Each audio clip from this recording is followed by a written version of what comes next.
Who were the Free Staters? Have you ever wondered who the Free Staters were and why they played such a vital role in American history? Let's uncover the story behind this group that emerged during a turbulent time in the Kansas Territory. The Free Staters were a political and social group active in the mid-1850s. They formed primarily to oppose the expansion of slavery into Kansas.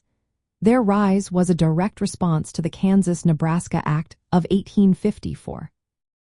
This act introduced the idea of popular sovereignty, allowing settlers in new territories to decide if slavery would be allowed. This law effectively nullified the Missouri Compromise, which had previously prohibited slavery in that area. As a result, fierce competition ignited between pro-slavery and anti-slavery settlers.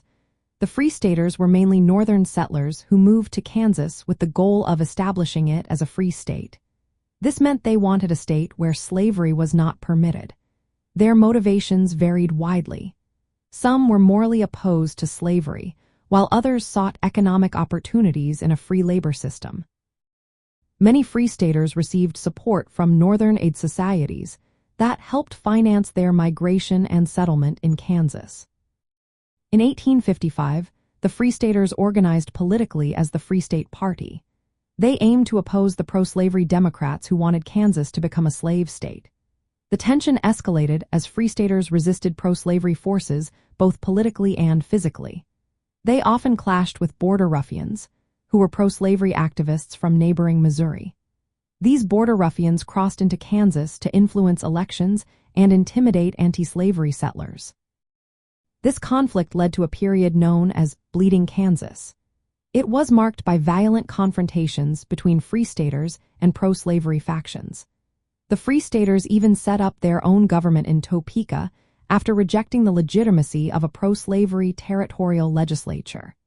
This legislature was elected through fraudulent means, creating a situation where Kansas had two competing governments and constitutions. The struggle of the Free Staters was significant. Their efforts contributed to Kansas entering the Union as a free state in 1861, just as Southern senators were leaving Congress amid the secession crisis. The actions of the Free Staters in Kansas highlighted the intense sectional tensions over slavery. Their resistance illustrated how the issue of slavery could lead to armed conflict and political upheaval at both local and national levels. The Free Staters were not just a group. They were a key part of the story that led to the American Civil War.